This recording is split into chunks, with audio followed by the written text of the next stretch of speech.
The temple doors only opened for dead queens, so when they opened for Grace Miller, every wolf in Silverpine stopped breathing. She stood at the bottom of the ancient steps in a thin gray dress, her pale white skin washed cold by moonlight, her breath trembling in the December air like smoke from a dying candle. Behind her, the pack formed a silent half-circle, not close enough to touch her, not brave enough to stand beside her. To them, she was still the weak Omega who dropped trays in the dining hall, the unwanted girl who scrubbed floors while ranked wolves laughed over warm dinners. To Alpha Brandon Hale, she was worse than weak. She was inconvenient. "Look at her," he said, his voice carrying across the snow-covered courtyard. "The moon goddess gave us a curse wearing an Omega's face." Grace did not answer. She had learned years ago that silence could be armor when no one cared about your wounds. The moon goddess temple rose before her at the edge of the pine forest, a white stone giant sealed for 20 years after the last Luna vanished inside and never came out. No candles burned in its windows. No priestess served its altar. Even the snow seemed afraid to land on its roof. Brandon stepped closer, his black coat snapping in the wind, his smile sharp enough to make the younger wolves look away. "If you are innocent, the temple will spare you. If you are cursed, it will keep what belongs to it." A few wolves whispered. Someone laughed, softly and cruelly. Grace lifted her chin, though her knees felt unsteady beneath her. She wanted to ask why a goddess would want someone nobody else wanted. She wanted to ask why her wolf had been quiet since childhood, curled somewhere deep inside her like a frightened thing that had forgotten how to howl. But all she said was, "Then open the door." The laughter died. Brandon's confidence flickered. No one had expected her to speak. No one had expected the weak Omega to sound tired instead of afraid. The temple answered before he could. A low groan rolled through the stone, deep and ancient, vibrating through the steps beneath Grace's worn shoes. The great doors began to part, shedding frost in silver sheets. From inside came darkness, old incense, and a sound so small it nearly vanished beneath the wind. A wolf pup crying. Grace's heart clenched. The pack heard only the temple. She heard the fear inside it. "Go on," Brandon said quickly, too quickly, as if the sound had unsettled him. "Prove what you are." Grace looked back once, not because she expected mercy, but because some small, foolish part of her wanted one face in the crowd to look sorry. None did. So she turned toward the open doors and stepped into the cold blue dark. The moment she crossed the threshold, the stone doors slammed shut behind her, sealing out the pack, the snow, and every cruel voice that had ever called her nothing. Grace stood alone in the temple, listening. The pup cried again, somewhere below the altar. And miles away, in the royal fortress of Blackwood, Alpha King Ethan Blackwood woke from a dead sleep with his hand over his heart, because a voice he had never heard before whispered through his wolf, "She is inside the temple." Grace moved through the temple with one hand pressed against the cold wall and the other held close to her chest, as if she could keep her own heart from making too much noise. The darkness inside was not empty. It breathed around her, deep and slow, carrying the scent of old stone, melted candle wax, dried lavender, and something sharper beneath it, silver and fear. Moonlight spilled through cracks high above, cutting the floor into pale strips that looked like frozen rivers. Every step she took echoed too loudly. Every echo came back wrong, as if something below was listening and answering in silence. The pup cried again, softer this time, a broken little sound that slipped under Grace's skin and pulled her forward before common sense could stop her. "I am coming," she whispered, though she did not know why she said it like a promise. At the center of the temple stood the altar, a long slab of white marble carved with wolves running beneath a full moon. Grace expected dust. Instead, she found tiny paw prints trailing across the stone, each one marked by a faint silver glow that faded as she watched. They led behind the altar to a narrow stairway descending into the earth. The air that rose from below was colder than the winter outside. Her wolf stirred for the first time in years, not with strength, but with a frightened whimper so fragile it almost broke Grace apart. "You hear it too," Grace breathed. The answer was not words. It was a pull. Down. She gathered the hem of her dress and descended the steps. There were 12 of them, then 20, then so many she lost count. The walls changed from carved marble to raw black stone veined with silver, and ancient names were etched into the rock in a language she should not have understood. Yet one phrase burned clear in her mind as her fingers brushed past it. The lost will return carrying the breath of the air. Grace stopped. Air, she whispered. The pup's cry sharpened, and she hurried the last few steps into a hidden chamber beneath the temple. There, beneath a cracked moon window far below the earth, lay a white wolf pup curled on a bed of frost. He was smaller than she expected, no bigger than a winter coat folded in a basket, his fur pale as first snow, his tiny body wrapped in thin silver cords that pulsed with cold light. His chest barely moved. His golden eyes were half open, unfocused, searching for someone who had not come. Grace forgot Brandon. She forgot the pack outside. She forgot that every lesson of her life had taught her not to touch sacred things. She dropped to her knees beside him. "No," she whispered, her voice shaking but firm. "You do not get to be left alone too." The silver cords burned cold against her fingers, but she worked them loose one by one, careful, patient, refusing to panic. The pup made a weak sound and tucked his face against her palm. Grace tore a strip from her dress and wrapped him gently, then lifted him against her chest, sharing what little warmth she had. "Breathe with me," she murmured, rocking him as if she had done it all her life. In and out. That is all. Just stay. For several terrible seconds, nothing changed. Then the pup drew a small, uneven breath. Another followed. His eyes focused on her face, bright gold in the dark. Grace smiled through the sting in her throat. "There you are," she whispered. The pup pressed his nose to the inside of her wrist, right over the place where her skin had always felt strangely cold. A silver mark flickered beneath her pale skin, shaped like a crescent moon caught between two wolf claws. Grace froze. The pup looked up at her, and a childlike voice, soft as moonlight, entered her mind. "Mother?" The word mother did not sound like speech. It moved through Grace like moonlight slipping under a locked door, soft, impossible, and so painfully trusting that she almost dropped the pup from shock. She held him closer instead, one hand beneath his small, trembling body, the other pressed over the strange, silver mark flickering under her skin. "I am not anyone's mother," she whispered, but the pup only tucked his cold nose against her wrist as if he had been searching for that mark his whole life. Above them, beyond the stone ceiling and the sealed temple doors, the night changed. The snow stopped falling first. Then the wind fell silent. Then every wolf outside lowered its head before it understood why.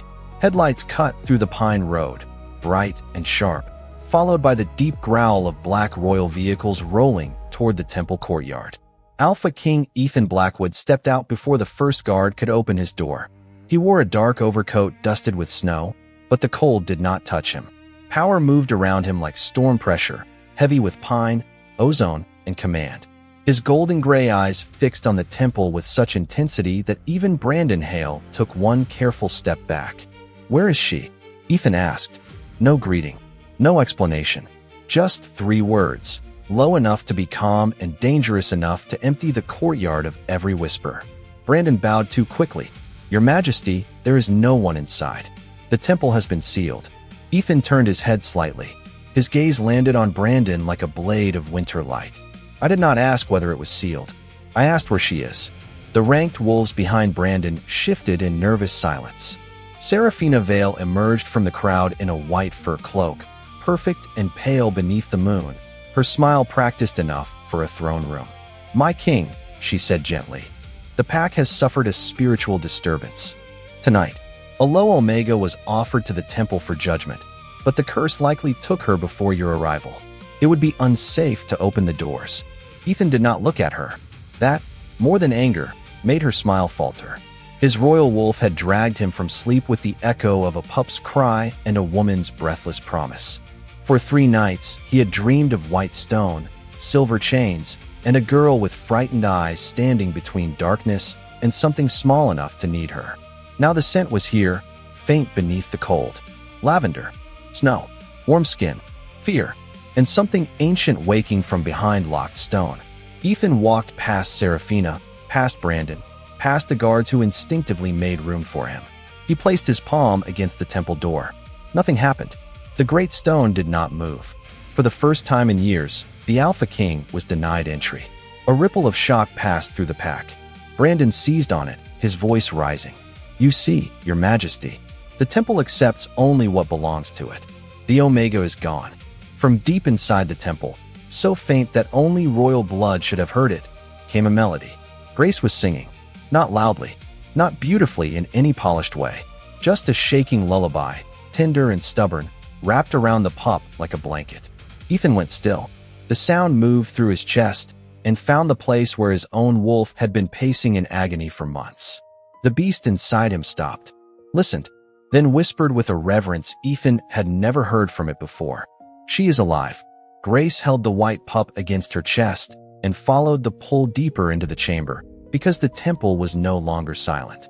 It was waking around her in slow, ancient breaths. Frost slid away from the black stone walls without melting. Moonlight gathered in thin silver lines along the floor, all leading toward the far end of the hidden room, where the shadows were thicker than night. The pup shivered once, then pressed his small face beneath Grace's chin. Not fear, she realized. Recognition. "What is down here?" she whispered, but the answer came as a low sound that made the air tremble. A growl. Not loud, not wild. Old, tired, powerful. Enough to turn Grace's bones cold. She stopped. 20 feet ahead, behind a row of cracked marble pillars, a massive white wolf lifted its head from the stone. It was larger than any wolf she had ever seen, its fur pale as moonlit snow, its golden eyes dim but aware. Silver bands circled its neck and front legs, fastened to the floor by chains that glowed with the same cold light as the cords that had bound the pup. The chamber seemed built around him like a prison pretending to be a shrine. Grace's first instinct was to step back. Her second was to look at the pup in her arms. The little wolf had gone completely still, eyes fixed on the chained giant with a grief too old for something so young. "You know him," Grace murmured. The pup gave a tiny sound against her dress. The great wolf's gaze moved from the pup to Grace, and the pressure of that stare nearly brought her to her knees. She felt his voice before she heard it, not in her ears, but inside the quiet place where her own wolf had been hiding. "Leave, little Omega. This temple eats what is gentle." Grace swallowed. Her fingers tightened around the pup, but she did not run. "Then it has been eating the wrong things." The wolf's eyes sharpened. Somewhere above, the temple doors groaned again under the force of the Alpha King's command, but they still did not open. Dust drifted from the ceiling like pale ash. Grace stepped closer. One careful step, then another. The wolf bared his teeth, not in threat, but warning. The silver around him pulsed brighter, and Grace felt the pup flinch. "Stop," she said softly, as if speaking to a frightened child. "You are scaring him." The impossible happened. The great wolf went still. Grace moved until she was close enough to see the old symbols carved into the silver bands. They were not just restraints. They were seals, each one hiding something beneath it. Power, memory, a name. Her wrist began to glow again, the crescent mark burning silver under her pale skin. The wolf stared at it. His golden eyes widened with something almost like sorrow. "Luna blood," he whispered. "They buried you well." Grace's breath caught. "I am not a Luna." The wolf lowered his massive head until his muzzle rested inches from her trembling hand. The pup squirmed forward and touched his nose to the larger wolf's fur. Grace looked at the silver band on the wolf's neck, then at her own shaking fingers. Every sensible part of her screamed that she was too weak, too small, too unwanted to touch something ancient and sacred. But the pup needed him. The wolf needed freedom. And Grace knew too well what it meant to be locked away because someone else feared what you might become. "I will not leave you here," she whispered. The great wolf closed his eyes and bowed his head, offering her the silver seal. The moment Grace touched the silver seal, the temple stopped pretending to be asleep. Light rushed through the chamber in a silent wave, silver and blue, filling every crack in the black stone until the walls looked like a frozen sky full of stars. The band around the great wolf's neck loosened beneath her hand, not breaking, releasing. The chain slipped to the floor with a heavy sound that rolled through the temple like distant thunder. Grace staggered back, the white pup tucked safely against her chest, her wrist glowing so brightly she could see the crescent mark reflected in the wolf's golden eyes. The great sacred wolf rose slowly, towering over her, no longer a prisoner, no longer a shadow folded into the corner of an old shrine. He stepped forward with quiet power, and lowered his massive head beside Grace's shoulder, not above her, not before her, but beside her, as if taking his place. Above them, the sealed doors of the temple groaned again. This time, the sound was different. It was not resistance. It was recognition. On the steps outside, Alpha King Ethan Blackwood felt the stone give beneath his palm. The royal guards drew in a breath together as the ancient doors opened from the inside, spilling moonlight and cold temple air across the courtyard. Brandon Hale went pale. Seraphina Vale's perfect smile vanished. Ethan did not wait for permission from Stone, Council, or Pack. He entered first, his black coat moving behind him like a storm cloud, his royal command pressing the air flat. The temple revealed Grace at the foot of the altar stairs, barefoot. On the white marble, pale from cold and fear, holding the living pup in her arms. Behind her stood the sacred white wolf, free of his seals, golden eyes fixed on every person who dared look at her as if she were still disposable. The pack froze. The court forgot how to breathe. "That is impossible," Seraphina whispered, then quickly turned the word into accusation. She touched a sealed guardian. She stole a royal pup. She has corrupted the temple. Brandon seized the lie with both hands. "Your Majesty, you see what she is. A weak Omega with forbidden magic. She should have remained behind the doors." Grace flinched, but she did not lower the pup. Ethan's gaze moved over her slowly, taking in the glowing mark at her wrist, the pup's tiny face pressed trustingly against her, and the way the sacred wolf stood so close that one step toward Grace would be a step toward him. Suspicion sharpened his expression. "Omega," he said, his voice low and controlled. "Tell me what you did down there."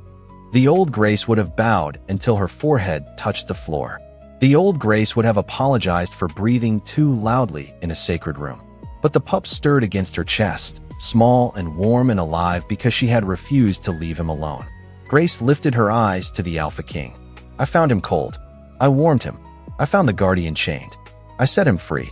A gasp moved through the crowd. Seraphina stepped forward. "Lies. A low Omega could not free a guardian unless the curse works through her." Ethan's jaw tightened, not in agreement, but in calculation. His wolf was restless inside him, straining toward the girl, not away from her. Before Ethan could speak again, the pup wriggled from Grace's hold and stumbled across the marble. Royal guards reached for him, but he ignored them all. He crossed the space between fear and power, stopped at Ethan's boots, and caught the edge of the Alpha King's cloak in his tiny teeth. Then he tugged. Once, twice, straight back toward Grace. The tiny pup's teeth held the edge of Ethan's cloak with stubborn, trembling purpose, and the entire temple watched a royal bloodline heir choose a rejected Omega over every crowned authority. In the room, Ethan did not move at first. He stared down at the pup, then across the moonlit marble at Grace, whose hands were still lifted as if she feared someone might take the little one away from her. The sacred white wolf stood behind her in silence, but the stillness around him felt like a warning carved from stone. Seraphina recovered first. "This proves nothing," she said, her voice too sharp to sound calm. "The pup is frightened. The guardian is confused. That girl has been alone with temple magic long enough to twist both." Grace's shoulders tightened. Brandon gave a cold laugh and stepped beside Seraphina, grateful for a lie large enough to hide inside. "She was born weak, Your Majesty. Weak wolves learn tricks. They learn pity. They learn how to make stronger creatures look foolish for noticing them." Ethan's eyes narrowed, but before he could answer, Seraphina swept toward the altar with her chin lifted high. "If the temple has truly awakened, then let it recognize the proper Luna candidate." The court parted for her. She smiled as she passed Grace, low and cruel enough that only Grace could hear. A weak Omega does not become sacred because lost animals pity her. Grace looked down. For one painful heartbeat, the old shame rose inside her like cold water. Then the pup released Ethan's cloak and hurried back to her, pressing his small body against her ankle. The shame faltered. Seraphina placed her perfect white hand on the altar. "Moon Goddess," she declared, "show them the blood fit to stand beside a king." Nothing happened. The candles remained dark. The statues did not turn. The marble did not glow. A thin silence spread across the temple, and Seraphina's smile cracked at the edges. She pressed harder. "Show them." The altar stayed dead beneath her touch. Then a single drop of Grace's warmth fell from her silver-marked wrist onto the temple floor. The reaction was instant. Light rushed outward in a circle, not from the altar, but from Grace. The floor brightened beneath her bare feet. The wolf carvings along the walls opened their golden stone eyes. Deep in the shadows between the pillars, more eyes opened in answer. 1 pair. 5. 10. Dozens. The pack drew back as sacred wolves stepped from the dark, silent and enormous, their fur white, gray, silver, and black, their gaze fixed not on Seraphina, not on Brandon, not even on Ethan. They formed a living circle around Grace and the pup. No growls, no threat, only recognition. Brandon's face drained of color. "This is a trick," he whispered. Ethan took one step forward, his royal wolf surging beneath his skin with a single, undeniable command. "Look at her." Grace stood in the center of the awakened temple, pale and shaking, but no longer hidden. The pup leaned against her. The freed guardian lowered his head. And for the first time, Ethan understood the truth that every wolf in the temple had known before him. They were not protecting the temple from Grace. They were protecting Grace from everyone else. Ethan turned slowly toward Brandon Hale, and the air inside the temple became so still that even the candles seemed afraid to flicker. "Explain the mark," he said. Brandon opened his mouth, but no sound came out. For years, he had used volume as power. He had shouted at Omegas, mocked servants, commanded weak wolves to bow before him. But standing beneath the awakened eyes of the moon goddess statues, with 50 sacred wolves watching from the shadows, and the Alpha King's royal aura pressing down like thunder before a storm, his voice failed him. Seraphina found hers first. "There is nothing to explain," she said quickly. "Temple light is unstable. Old magic reacts to fear, to blood, to grief. A low Omega trapped inside for long enough could cause any number of false signs." The freed guardian lifted his head. A low, ancient rumble moved through the marble. Not a growl meant to hurt. A warning meant to silence lies.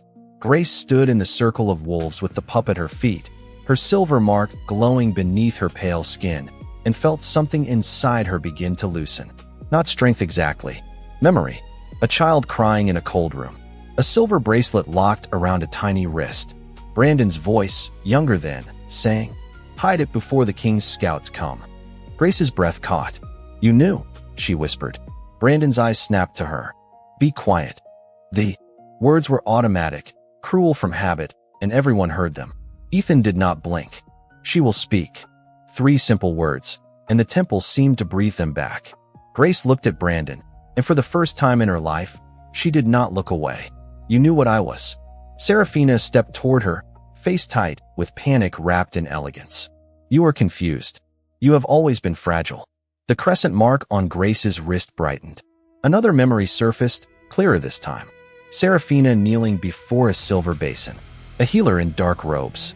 Grace as a little girl, barely old enough to understand fear, while a cold seal was pressed into her skin to quiet her wolf. "You sealed me," Grace said, voice soft but steady. "You made everyone think I was weak." The court shifted. The silver pine wolves looked at one another, their old certainty cracking like ice under weight. Brandon's mask broke. "We protected the pack," he snapped. "If Blackwood had found a Luna-born Omega in our territory, he would have taken her. Silverpine would have lost its leverage, its future, everything." Ethan's expression did not change, but the temperature in the temple seemed to drop. "So you hid a child?" Brandon swallowed. Seraphina's hands curled at her sides. "A throne cannot be left to a kitchen Omega with trembling hands," she said, each word polished and poisonous.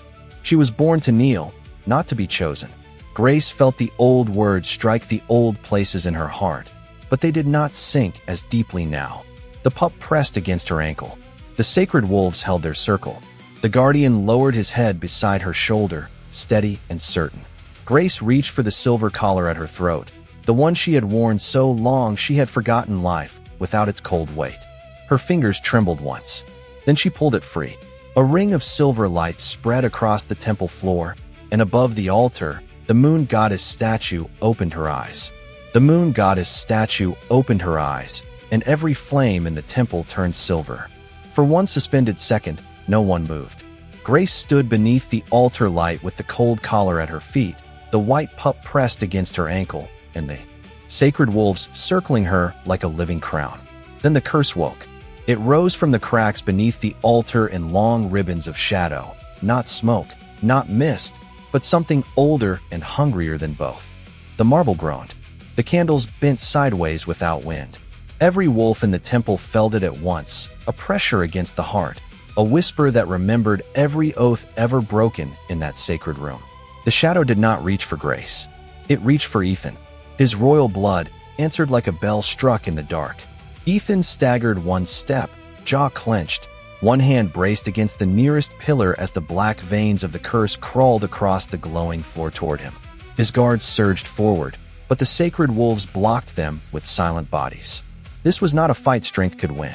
Seraphina stepped back, horror breaking through her polished mask. Brandon saw the same thing and smiled, small and desperate. "Let it take him," he hissed at Grace. "He would have taken you from Silverpine. He would have used your mark, your blood, your name. Let the king pay for every life that wanted something from you." Grace looked at Ethan.